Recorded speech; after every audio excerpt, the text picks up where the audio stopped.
আসসালামু আলাইকুম। কী অবস্থা, সবাই কেমন আছেন? আমরা আলহামদুলিল্লাহ ভালো আছি। নতুন আরেকটি ভিডিওতে আপনাদের সবাইকে স্বাগতম।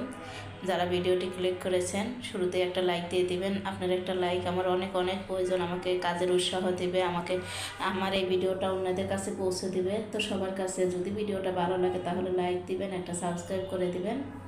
যাই হোক, কথা বলতে বলতে কিন্তু অনেক কথাই বলে ফেলেছি।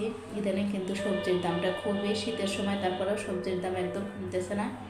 এই যে ছোলাটা দেখতেছেন, এই ছোলাটা কিন্তু ফেলে দেবো না, এটা আবার পরে ভর্তা করে নিব মাছের সাথে দিয়ে। যাই হোক, আজকে লাউ রান্না করব আর মাছের মাথা দিয়ে কিছু মাছও দিব, যেহেতু ছোটো ছোটো বাচ্চারা আছে, ওরা আবার মাছটা খেতে পছন্দ করে লাউর সাথে। তো এই কারণে কিন্তু আমি এই যে লাউটা সুন্দর করে ছোলকাটা ছুলে নিয়েছি আর একদম পিস পিস করে কেটে নিব। লাউ রান্নাটা কিন্তু খেলে পরে স্বাস্থ্যের জন্য খুবই ভালো, আর গাটাও ঠান্ডা থাকে। এখন শীতের দিন বাচ্চা কাচ্চা নিজেরাও কিন্তু পানি খাওয়াটা খুবই কম হয়ে যায়। তো এরকম ঠান্ডা তরকারি খেলে কিন্তু শরীরটাও খুবই ঠান্ডা থাকে।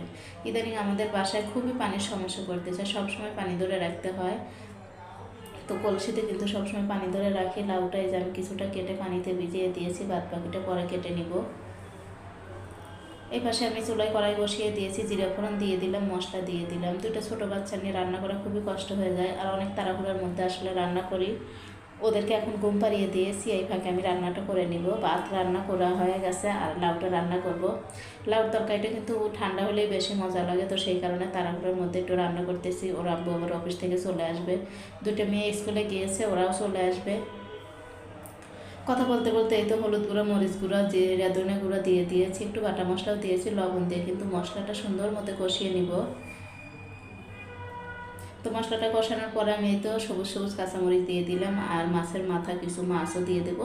মাছগুলোর সঙ্গে কিন্তু মশলাটা খুব সুন্দর করে কষিয়ে নিতে হবে বেশ অনেকটা সময় ধরে।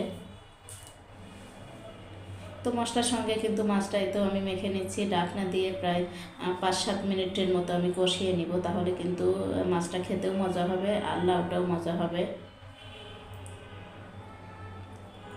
তো এই তো আমার কষানো হয়ে গেছে, আর এখন এই মাছের মধ্যেই আমি 2-3 টুকরো উঠিয়ে রাখবো, না কি করবো বুঝতেও পারতেছি না।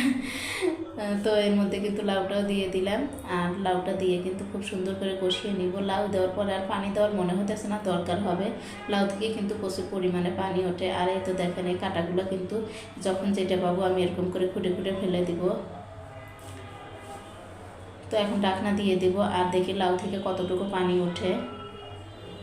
তো ঢাকনা দিয়ে দিয়েছিলাম, মাশাআল্লাহ, আর একটু পানিও লাগে না, লাউ থেকে পানি উঠেছে আর লাউটাও সিদ্ধ হয়ে গেছে। এখন এই যে কাঁটাগুলো কিন্তু খুব সুন্দর মতো বেছে নিব, উপরে যেটা যেটা ওঠে সেটা বেছে নিয়েছি। আর লাউ রান্নার মেয়েদের ভিতর কিন্তু ধনে পাতাটা দিলে বেশি মজা হয়, তো আমি বেশ অনেকটা পরিমাণে ধনে পাতা কেটে নিয়েছি আর ধনে পাতাটা দিয়ে দেবো চারপাশে ছড়িয়ে। বাচ্চারাও খুবই ধনে পাতা পছন্দ করে ওরা তরকারিতে খেতে। তো ধনে পাতাটা দিয়ে আর একটুখানি চাল করে নিলেই কিন্তু তৈরি হয়ে যাবে লাউ দিয়ে মাছের মাথা। আর এটা খেতেও কিন্তু অসম্ভব হয়, ঠান্ডা হলে আরও বেশি মজা হবে। একটু বেশি করে রান্না করছি, একটা পুরো লাউ পুরোটাই দিয়ে দিয়েছি, যেহেতু আমরা একটু মানুষও বেশি, আমরা 5-6 জন মানুষ, আর আমার রান্না করা খুব কষ্ট হয়ে যায়। তো একবার রান্না করে দুবার খাওয়া যায়। আজকের ভিডিওটা এই পর্যন্তই ছিল, সবাই ভালো থাকবেন, দেখা হবে নেক্সট ভিডিওতে। আল্লাহ হাফেজ।